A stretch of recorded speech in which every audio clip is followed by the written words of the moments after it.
Oh, good morning, everyone. Nice to see you. Nice to see all of you at home.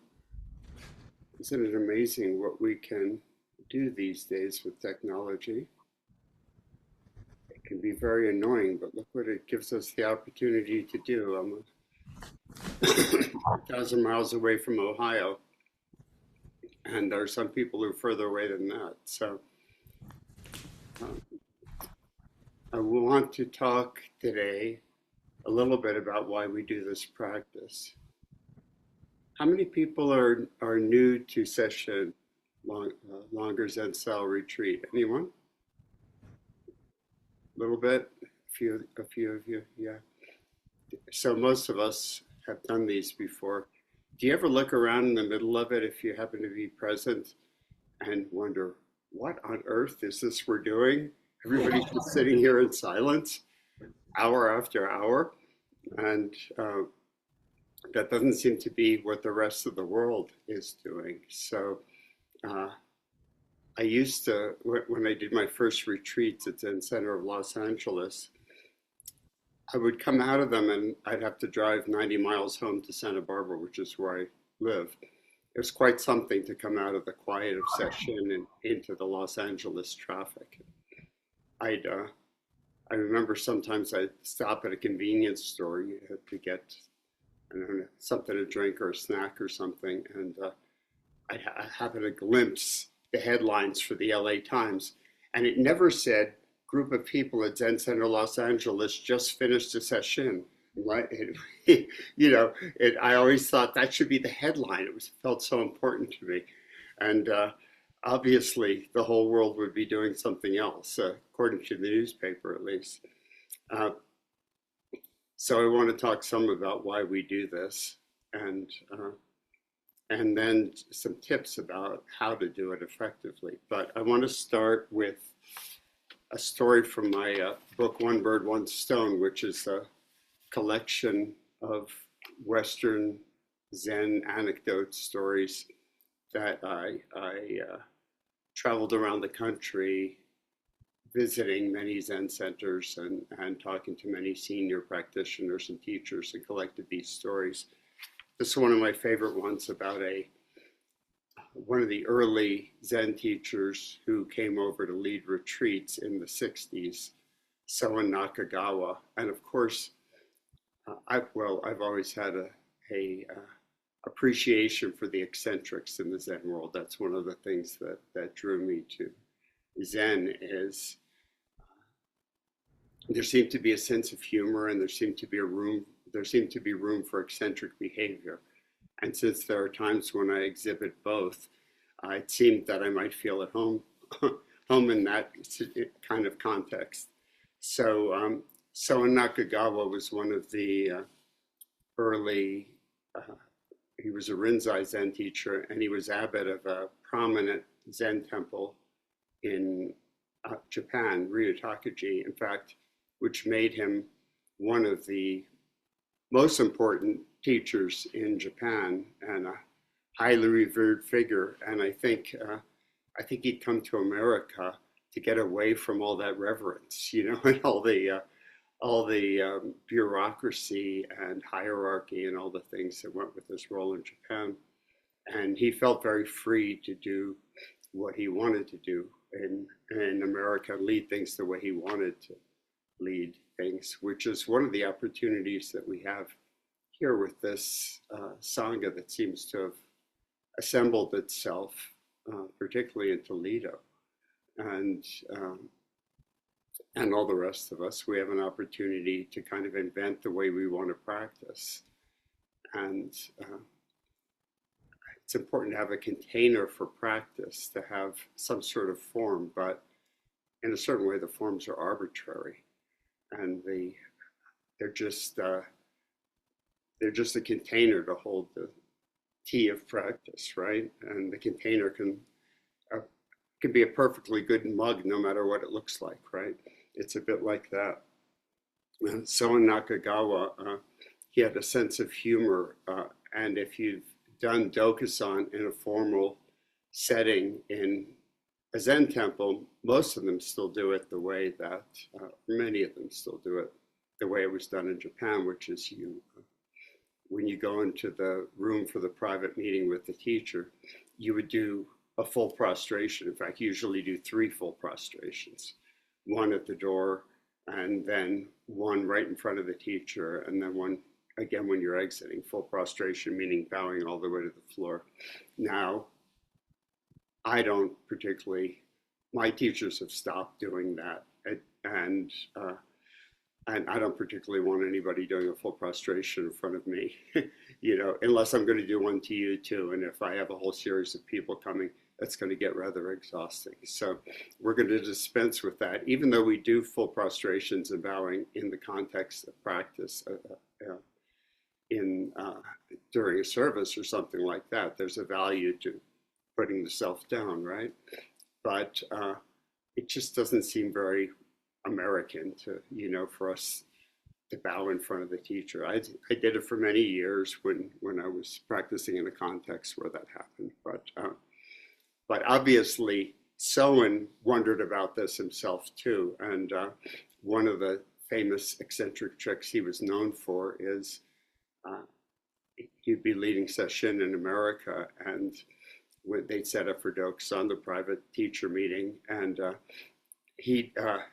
one time he got an enormous pumpkin, and he put the pumpkin on the teacher's seat and in the Dokusan room, and then he hid behind a screen in the room and watched and giggled as students came in to do their prostrations, all trying to do the form exactly right, and there's a pumpkin there instead of the teacher, and he'd watch and just laugh at, to see what the student would do, whether they make a prostration of the pumpkin. I mean, if you're going to prostrate to the teacher, why not? In fact, we should do it that way as I think about it. Anthony and Casey, can you set this up? Can you get us pumpkins when we end up doing a longer retreat and I come out to Toledo? We'll do it that way, okay? You just got to love that, right? And then the other thing about Soen was he was a tea master. He was renowned as a tea master. So he knew the whole ceremony, the way they do it in Japan, which, I mean, I think it takes more than an hour to do the ceremony. And before you finally get your cup of tea, right? How would that go over, in the morning when you really want that caffeine and you have to do a 1-hour ceremony before you get to drink it? But he was invited once when he was here leading a retreat by a prominent tea school in New York, where Americans were learning to do the tea ceremony. Were very, very, very serious about it. And again, he liked to puncture that seriousness. So he went and visited the tea ceremony. Of course, everybody's very, the tea school, everybody's very impressed that this great tea master from Japan is coming to instruct them. He proceeds to do the whole, whatever it is, 45 minutes or 1 hour ceremony of the tea, just exactly in the perfect way to do it. And then when it comes down to the end, when they finally put the green tea powder in and whisk it up, he had already set up so his tea tin didn't have green tea in it, but had instant coffee. So he put instant coffee into everybody's cups and whisked it up. And I would have loved to have seen the expression on the faces of those very devout tea ceremony people as they looked down and wondered how to react, to the fact that they had instant coffee instead of green tea. So this is a story of a day that unfolded when Soen went to visit a couple of his students who lived in New York. One Sunday morning, Soen Nakagawa, together with the shakuhachi flute master, Wadazumi Doso, and Wadazumi Doso's wife, I apologize. I was not able at the time I was doing this book, which is now, well, it's pre-internet, believe it or not. When I was first pulling together this book, I was unable to find Wadazumi Doso's wife's name. Somebody can do that for me now. Would you Google Wadazumi Doso's wife's name? Because we really should know it. Anyway, Soen Nakagawa, Wadazumi Doso, the shakuhachi flute master, and Wadazumi Dosa's wife, who was a dance master, all Zen linked. They were invited to visit the home in New York City of the two painters, Harvey Konigsberg and Patricia Konigsberg, his wife. The visit came at a time when Harvey and Patricia were going through a difficult period in their lives. On entering the loft, their loft in Little Italy, Soen paused before a painting Harvey had done of Bill Walling, who was an important teacher to the Konigsbergs and was one of the founders of the Bioenergetics Institute. And Soen paused before the painting and said, "There's something incomplete about this." Well, as it turned out, Bill Walling had recently died, and the Konigsbergs had felt dissatisfied with the memorial service somehow. They lacked a sense of closure to their old teacher. On hearing this story, Soen improvised a memorial service on the spot, which was an event the couple found extremely healing and moving. Afterward, to shift the mood, Soen began randomly opening their closets. Inside, he found a variety of martial arts attire and other articles of clothing. "Ah," exclaimed Soen, "wonderful, costumes." He began pulling items out of the closet and handing them to the other guests, and within a short time, he'd created an impromptu costume party. Then, to the amazement of his hosts, he proceeded to rearrange their living room furniture. Later, there was a performance by Wadazumi Dosa's wife, who's the dance master, to an accompaniment of pounded pots and pans arranged by Soen. Then Wadazumi Doso announced that since the Konigsbergs seemed to have a lot of pets about, he was going to perform a special song for beasts. No sooner had he begun to play on a penny whistle, as he didn't have a shakuhachi flute with him, then the Konigsbergs' 3 cats and their dog began to filter into the room, ignoring the assembled human beings and patting around Wadazumi Doso as he played. After the piece was finished, he began a different song for human beings, and the animals all left. Although Soen-roshi had planned only to spend an hour or two, he ended up staying the entire day. The whole experience, remembers the Konigsbergs, was like a bombardment of light. And what about the living room furniture? The change lifted the feeling of the place entirely, Harvey says. We never put it back. So,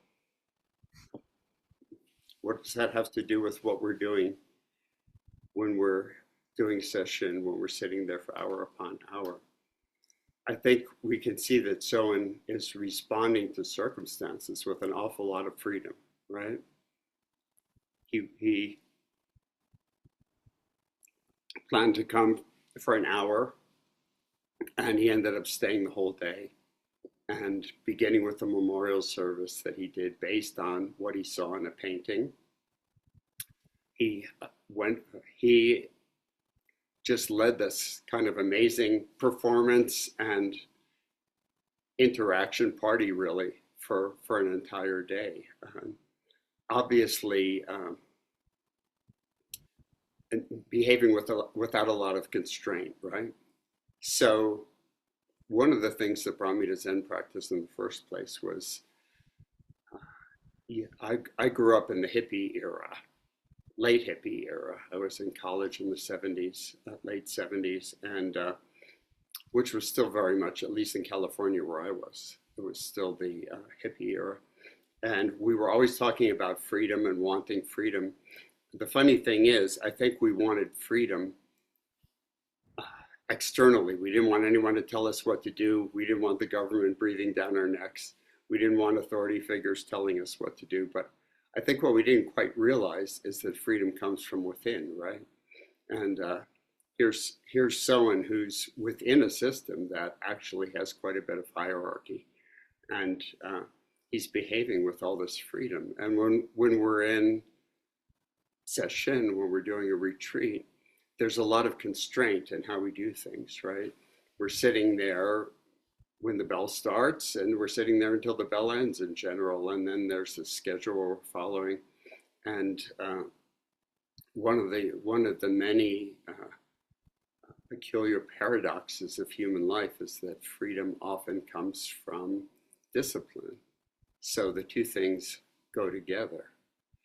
Um, Also, if we really looked at what that freedom meant that we're seeking from Zazen, from our practice, really it comes down to freedom from ourselves, freedom from our conditioned patterns, freedom from all the internal structures and strictures that we've created that keep us pinned into certain ways of doing things, often conventional ways of doing things, no matter how unconventional we think we may be acting. As in the 70s, we definitely all thought we were, because we grew our, we guys grew our hair long, and we wore blue jeans, and we had certain way. We never wore suits, and we would never wear a tie, and we rejected all that stuff. I think we didn't notice, though, that we all grew our hair long, and that we all wore the same blue jeans, and that we were conforming in a different way. All of that's fine, of course. This is part of living in society, and it was kind of a mark of our tribe, right? Now a mark of I don't have a single tattoo or a pierce, but a mark of the tribe among young people tends to be tattoos and piercings, right? And it's so funny that the things that we begin with by, well, mostly looking to outrage our parents, right? The things that, and the older people end up becoming a norm in themselves, and then everybody conforms to that. And that's just what we human beings do, and it's fine. But we want this internal freedom, right? And we have a sense of constraint that we tend to think comes from the outside. To a certain extent, it does. We all have to deal with circumstances. We all have to find our way in the world, and the world's set up a certain way. And much as I would like this not to be a capitalistic world, it is a capitalistic world, and that's the environment I'm in. And therefore, for leading sessions and for creating organizations that support meditation, well, we need money. It's capitalism, right? Sometimes people, many of you know this, that my Sage Institute nonprofit does this program that trains experienced practitioners to teach meditation to others, to share their meditation experience with others. And yes, we charge for that program, and sometimes people balk and they say, why should you charge for Buddhism?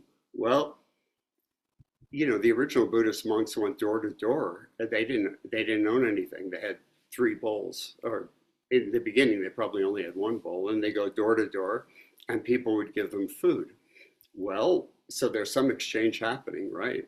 It's not going to work in these days to put on a robe and go door to door and ask our neighbors to give us food. It's just not going to work in this society. So we have to do what we have to do in this culture. But there's an internal way to be free in the midst of it, and that's what we're seeking, really, by doing this practice, is that internal freedom. It's just we don't often quite realize that it's fundamentally freedom from ourselves we're looking for, from all the conditioning that we weren't born with, and that we picked up along the way and often built into ourselves without quite realizing it. So wouldn't it be nice to be able to operate as freely as Soen Nakagawa operated, without worrying about anybody thinking he's weird, right? Or judging him negatively or positively, or I don't think he's thinking about judging at all. He's just being entirely natural. Right? So one of the things that often brings people to practice is one of the feelings of constraint we have is stress, right? So a lot of us experience stress, and a lot of that has to do with the way the world's set up. And stress is one form of suffering that brings us to practice. It's often some form of suffering, isn't it? And you know what? Meditation practice, this is why I do the Sage Institute meditation leader training. is because there's a whole mindfulness movement out there that is largely concerned with stress reduction, right? Some of us enter for that reason, and then we end up getting interested in the further possibilities of it. But Zazen practice, meditation practice, is great for stress reduction. However, it's a little bit like, could you take a 747 jet plane and taxi down the main street in Toledo to go to a 7-Eleven? Do you have 7-Elevens there? Well, whatever the equivalent is. And Toledo, and tool down the main street to get a cup of coffee somewhere. Well, you could. You know, the plane can taxi down the main street, but that's not what it's built for, right? It's built to fly. And our Zazen practice is much like that. It's the possibilities of it are much greater than just taxiing down Main Street to get a cup of coffee or reducing stress. Right? So, I mean, if all we were doing was reducing stress, we could just have a home practice and just meditating even for 20 minutes a day. Actually, I have a student in a high-powered job in New York, and she said all she had time for was to meditate 10 minutes a day. And I said, okay, give it a try and see, you know, as long as you're consistent with it, let's see how it goes. And she had a lifelong problem with depression. And within 3 years of practice, meditating 10 minutes a day, guess what? She learned to disrupt the mental patterns that she was getting locked in, the ruminations that were creating her depression, and she experienced freedom from depression. What a wonderful thing. Same thing actually happened with me, except I was very desperate, so I was doing sessions and a lot of retreats and having a lot of difficulty with them, by the way. Session practice, retreat practice is not easy, as some of you may have noticed, right? So I gave a talk some years ago, one of my early talks when I started being called upon to give talks, called "The Worst Zen Student in America," and I often felt like the worst Zen student in America because session was so difficult for me, and it seems so easy for everyone else. Of course, that's my mental projection, right? Everybody else has their own struggles. We don't know what they're doing while they're sitting there. Part of what I want to do here today is give some advice about dealing with those struggles and issues, because we all have them, and we all need to find our own ways of dealing with them. So Zen practice is funny because it looks so. In fact, I was really shocked when I first went into formal Zen practice. Somehow I did all this reading about Zen and the freedom, and the eccentric characters really charm me, and there's a sense of humor in it. There's iconoclasm to Zen. You're allowed to challenge teachers and ways of doing things, and all this stuff really attracted me. I showed up at the Zen center and everything's very regimented, you know, and there's people I never got that there would be people in black robes, sometimes with shaven heads, who were the priests. What did that have to do with all this wonderful stuff I read about that Jack Kerouac said was so cool, and etc. But anyway, I stuck with it, and I found that it was a form that, in fact, did provide freedom within the form. So here we are doing a retreat, and it's fairly early in the first day of retreat. This is a short retreat, and I know a lot of us won't be here for the whole time. That in itself is a great opportunity.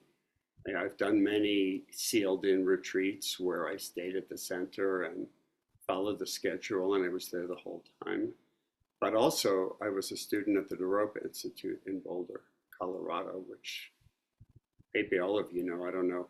It's a contemplative institution, Buddhist-influenced institution. It was started by a rather renegade Tibetan Rinpoche named Chogyam Trungpa, who's actually quite a controversial figure. I won't go into all of that. And it was started by him and the beat poet Allen Ginsberg, and later started out as kind of this renegade institution, and now it's a college that's accredited, and that's where I got my master's degree in writing.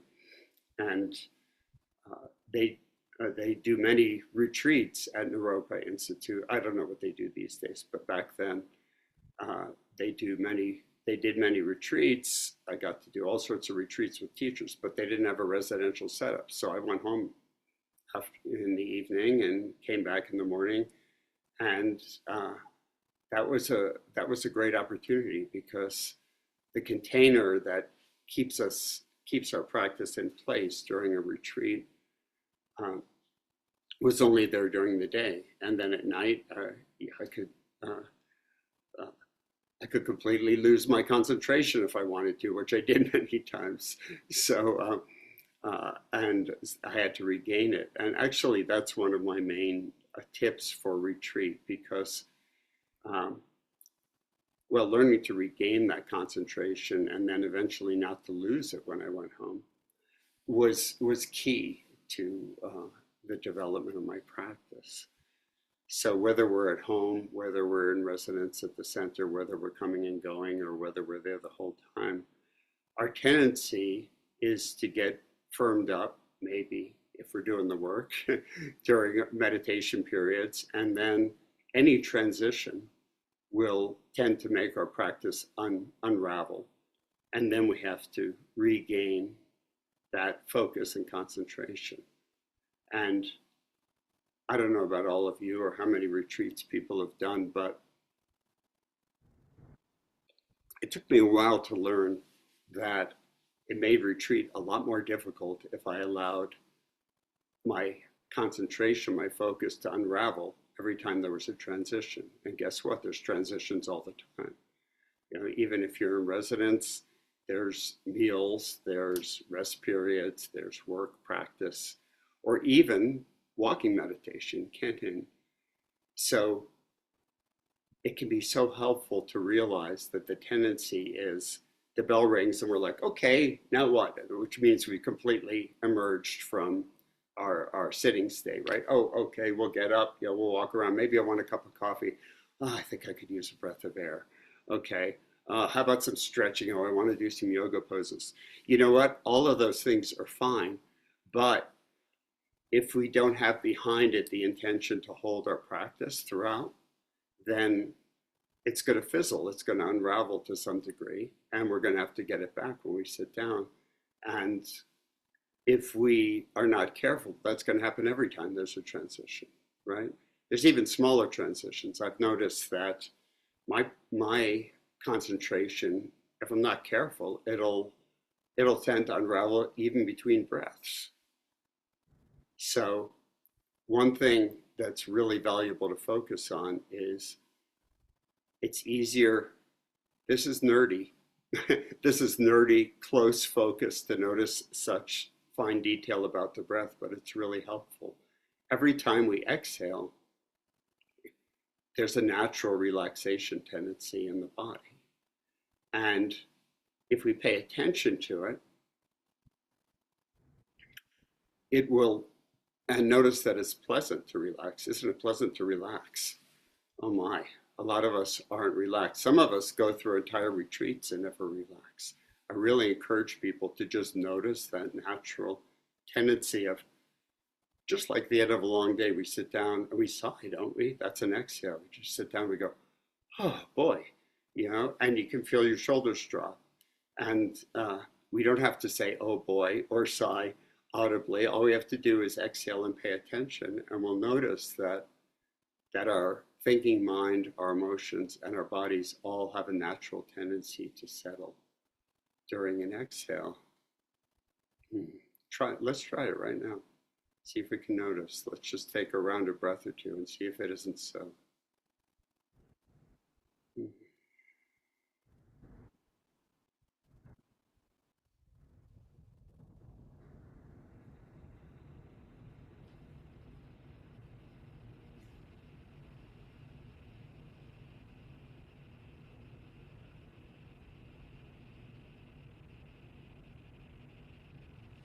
isn't it nice just to feel the body settle like that? And I traveled to so many different Zen centers when I was doing that book, and I saw retreats done in Europa. And I've been around the block and been to a lot of Zen centers. And everybody does things a little bit differently. And of course, as is human nature, every center thinks they're the ones doing it right, the correct way, right? So, but I've been to so many centers where everybody's trying so hard to do everything right that they forget to relax. And our practice is never going to go particularly deep if we don't relax into it, if we're pushing ourselves forward, right? It takes effort, but as is said in the teachings, effortless effort. Well, what does that mean? That's one of those lovely Zen paradoxes, right? What do you mean effortless effort? Is it effort or isn't it? Well, that's dualistic thinking, and this is something we overcome. We have to overcome during practice because life is never one thing or the other. Is life tragic or is it glorious? Well, sometimes it's tragic. Sometimes it's glorious. We can't pin it down to one side or the other. So, does practice take effort? Yes, but that doesn't mean we can't relax. So, one of the main things, I think it took me years to learn because I was practicing in this monastic environment that was very demanding and very had a lot of constraint to it. And my natural tendency was to tighten up against that so I could kind of grit my teeth through it. I finally came to realize that gritting my teeth was not going to help. What's going to help is relaxing into it. Okay? So not only that, but the relaxation is pleasant. And if we can find the pleasantness in our practice, that's going to help us a lot. It's going to help us a lot when it becomes difficult and doesn't feel so pleasant, because we'll remember, okay, if I can just relax into this difficulty, maybe I'll find that again. Maybe I'll find the pleasant aspect of it again. I've visited too many centers where there was kind of this grim determination was the overall feeling of the practice. And one of the reasons I kept doing it is, yeah, sometimes I'd be in the middle of a retreat and I think, oh my God, why did I do this to myself? This is the hardest thing I've ever done. I do think retreats are the hardest things I've ever done. Not so much anymore, but probably the first 10 years I was doing them, every time I'd be in the middle and I think, oh my God, why did I do this to myself? And then I'd get to the end and I'd feel so much freedom and so much joy. I'd feel so much better. So I'd sign up for the next one, and then I'd be in the middle of the next one, like, oh no, why did I do this? What was I thinking? And that's the way it was for a lot of years. So, boy, I wish I'd had somebody to tell me, listen, just relax into the practice. Stop striving so hard. Use such effort as is necessary, but also such effort as is. After all, we were called to do this practice for some reason.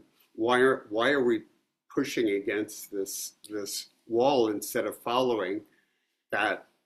It was really a call for adventure that brought me in a certain way. It's a big adventure to look into our own minds and hearts and to take on this koan, this big question of what it is to be human. Isn't that what we're doing, right? And it's so easy to forget that and just slip into endurance.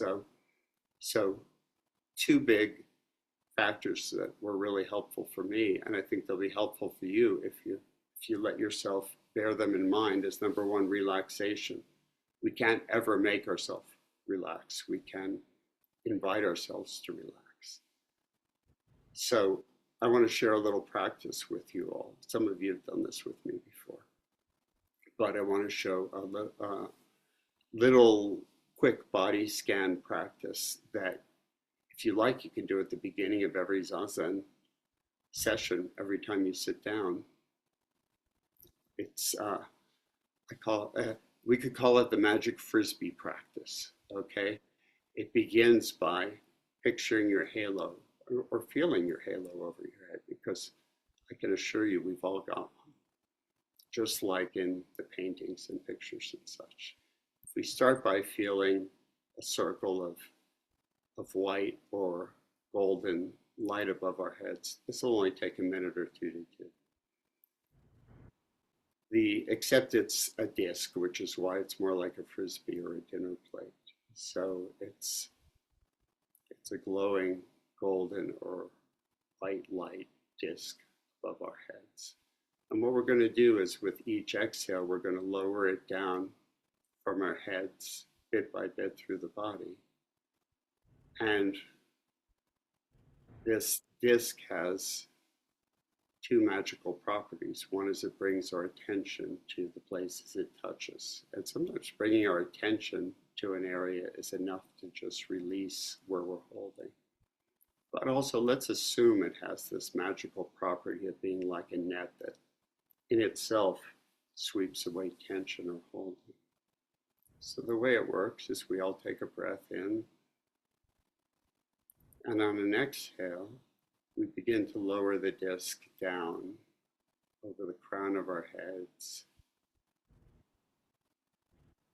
our foreheads, our temples, our eyebrows, down over the area around our eyes. That's probably the duration of our exhale. We can take an inhale. Now that we know how it works, let's start again. Let's start again with the disc above our heads, okay? We're going to pause with every inhale, and then we'll lower the disc with every exhale. And if you want to pass over an area of the body again, you can always lift it up on the next inhale.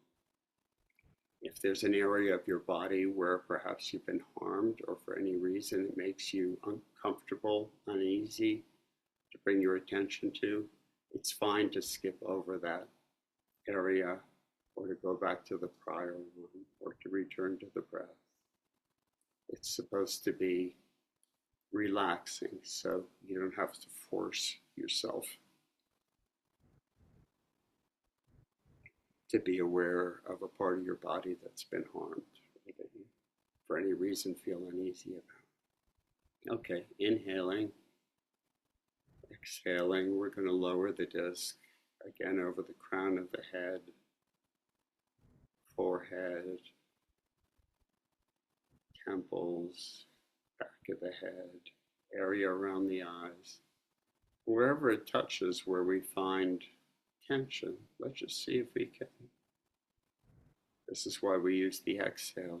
If we can let it fold into that natural relaxation and release. If it's not ready to release, there's always some residual tension, so we just leave it alone. Or if you like, you go over it again. Just lift up the disc a little bit. It's your disc, it's your halo. So inhaling, exhaling. Next time we'll lower it over the nose, sinus area, ears, back of the skull, down to probably the upper jaw, which also means it's gone down to the upper cervical vertebra and back. Wherever we're holding, where it touches, let's see if we can invite it to let go. It's an invitation. We can't make it happen. We can't make much happen in Zazen. Almost everything in Zazen is an invitation if we relax into it. Who knows what may come? Just like any adventure we go on, let's relax into it, be open, and see what comes. We don't know what's coming, right? Okay, inhaling again. This time we'll lower the disc down over the lower jaw, more cervical vertebra, the throat, down to the tops of the shoulders. Sweeping away any tension it encounters. Taking an inhale, now the disc magically expands to the size of a hula hoop. Next exhale, we let it go down over the shoulders, collarbones, upper arms, shoulder blades, upper back, upper ribs, heart and lung, breastbone, Wherever it feels good to stop, stop and take an inhale.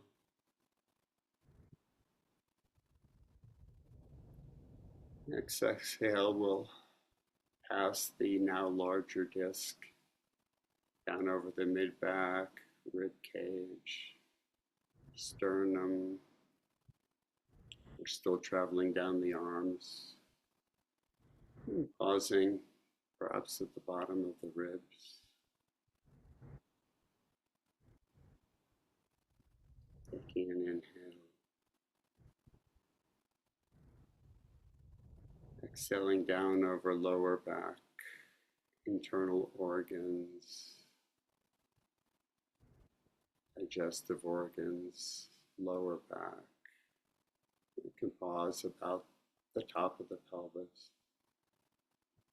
We're getting into areas that for some people are uncomfortable. It's fine to skip them or go back over the upper body. You do what you need to do. Meditation in all its aspects ultimately is a creative act. You have to find what works. If that's different from the instruction you got, you're allowed to do that. You find out what works. Everyone's different. Inhaling, exhaling, we can let the attention pass over the sacrum, coccyx, pelvis, hips, down the thighs, front and back. We tend to hold a lot of tension there, pausing about above the level of the knees. Inhaling. Next exhale. We're still traveling down. Now I'm down to my lower arms, actually down to about my wrists.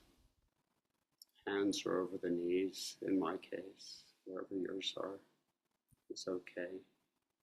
Exhaling down, hands, wrists, knees, lower legs, heels, feet, and out the toes, and just draining any tension away into the floor.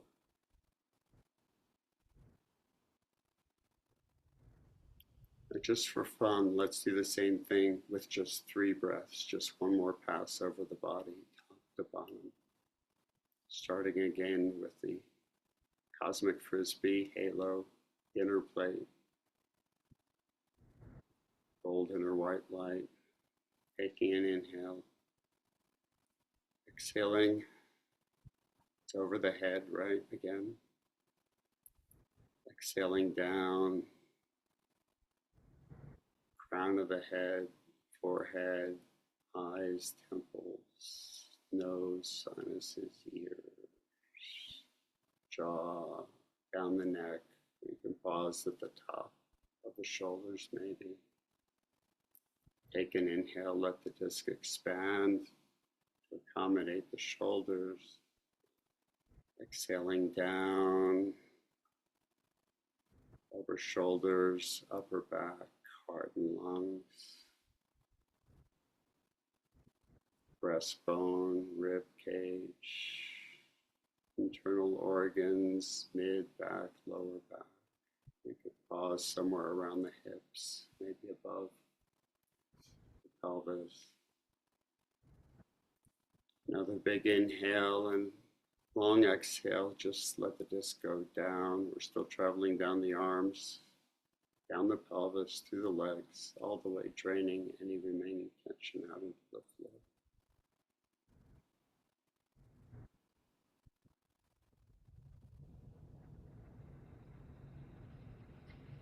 So this is a very valuable way to just bring attention to where we might be holding in the body. There's always some holding that's residual, that doesn't want to let go. That's okay. But it's always good to let go whatever is willing to let go. And if we do this a few times through the day,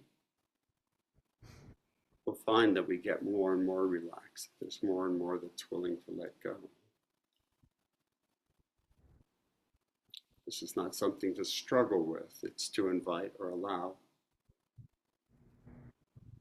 I've seen people who've practiced for years who are still practicing always in a state of tension and therefore great pain sometimes. And it's really not necessary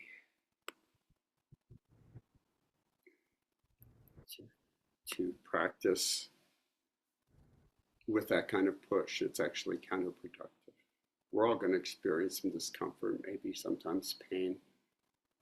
It's easier to deal with if we're relaxed. The trick about using the exhale for relaxation is, again, this is nerdy, but the inhale. On the inhale, that's the breath that brings in energy. There's a tendency for things to tighten up again, even in the duration of an inhale. So if we lightly keep our attention on that relaxed state, we can encourage it to remain.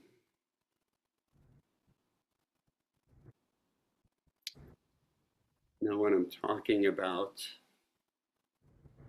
continuity of practice during retreat especially, I'm talking about how our attention tends to be lost or drift away on any transition.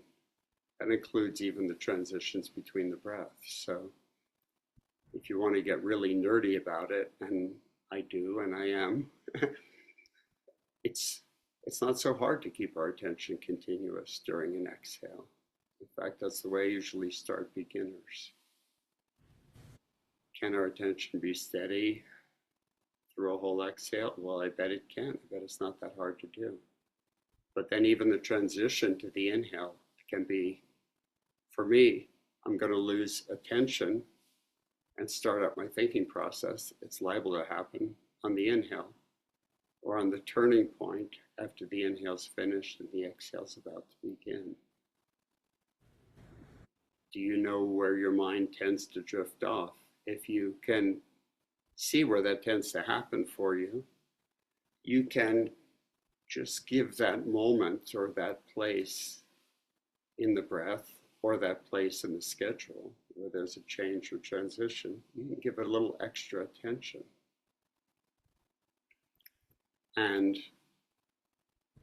not allow that attention to drift away or not follow the impulse. Oftentimes there's an impulse that's unconscious. We might have finally gotten to a place where the mind is still and where we're resting in just being. And then this little impulse will just arise that we usually don't notice. It's kind of a, okay, been there, done that, enough of that. Okay, we've experienced emptiness. Now there's cool stuff to think about, right? So, and if we watch for that impulse, a lot of times we can head it off. This is the close mindfulness of mind, attention, that can be so useful. What's the mind actually doing, and when does it drift off into thinking? Or when do we drift off into following the thoughts? If we pay close attention, we may find we can do something about that. A lot of practice is about taking hold of our own minds. It's about mind training, right? We're training the mind. We're training our ability to deal with our minds. I like to use the example of a horse. The untrained mind is a lot like a wild horse. In Zen, we're trying to bring it into a more reliable state, train it to a more reliable state. Of course, even the best trained horse can sometimes throw us, right? So I don't think we're ever 100% perfect in how we deal with our minds, but much better to have a trained horse than an untrained one, right? So another way of putting it is when we're on retreat, we're practicing the present moment, moment to moment to moment. What tends to draw us away from the thinking mind, from the present moment, is the thinking mind. What does the mind tend to think about? It tends to think about past, which is not helpful, or future, which is not helpful, or it's judging the present moment. How am I doing? Oh, look at Anthony. He's sitting much better than I am. I'm a lousy sitter. He must be enlightened already. You know, look at everybody. They must be enlightened already. They're all perfectly still and my mind's jumping around. So that's analysis of the present moment. Usually it has to do with the ego saying I'm either superior or inferior, which is the whole agenda of the ego. Where do I stand in the pecking order? This is not very conscious that we think of it that way, but if you watch the ego, that's what it's always doing. Or we're thinking about the future, which is equally unreal. So what we want to do is stay with reality, which is only happening in the present moment, right? So you could say retreat practice, session practice is the practice of reality. Can we, until, what is it, a little more than 24 hours we have left in this retreat until sometime midday tomorrow, can we stay with reality for 24 hours? It's a big challenge. Isn't that funny? Here we are. There's a story about Bernie Glassman, who was the first teacher, one of the first Americans to be authorized as a Zen teacher. And he's he was the first one in my lineage, the White Plum lineage.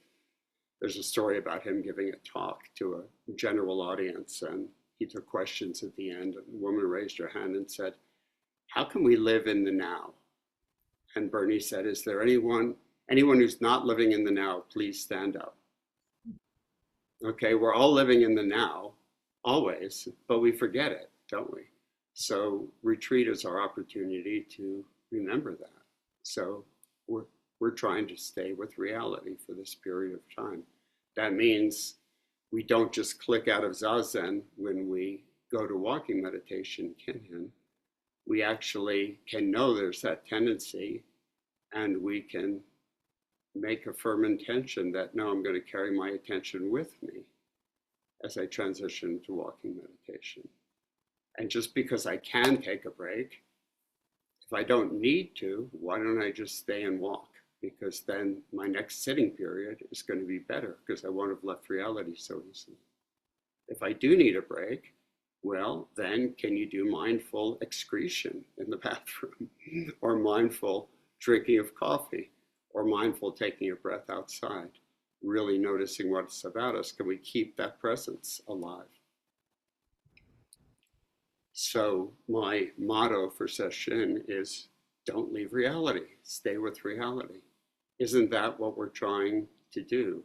Understand the reality of our lives? Well, we're not going to do it if we keep drifting into fantasy. And the thinking mind is largely about fantasy. Sometimes it's about valuable planning. There's nothing wrong with valuable planning. Of course, retreat time is not our time to do that. We can start planning valuably tomorrow evening, okay? And if your mind really wants to plan, you can tell it that. You can just say interiorly, okay, these are great ideas. Let's look at them tomorrow night. Right now, we're practicing reality.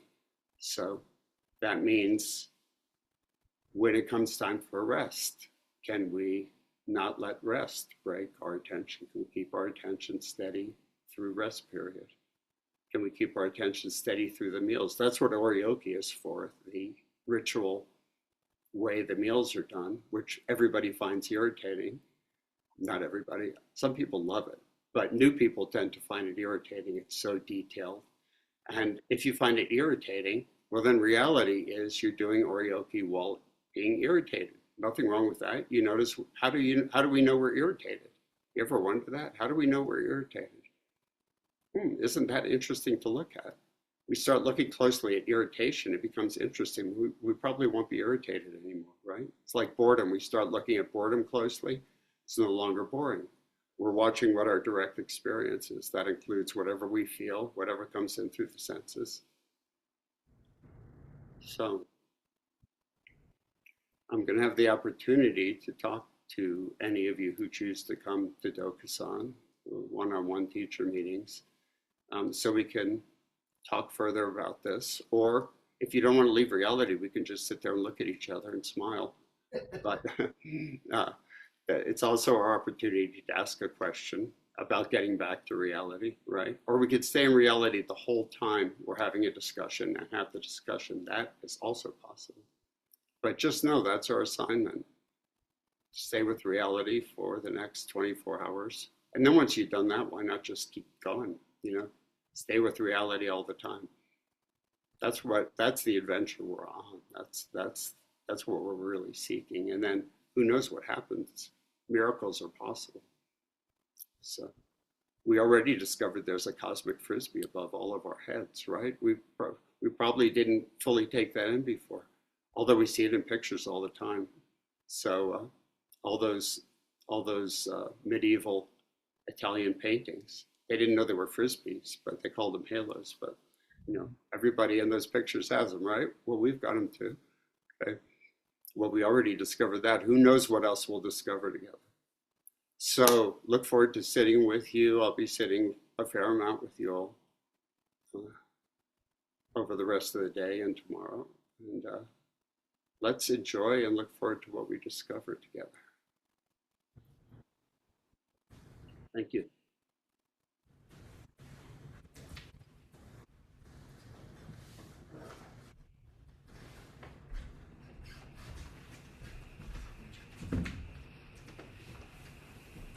Hey, this is a transition. Be careful.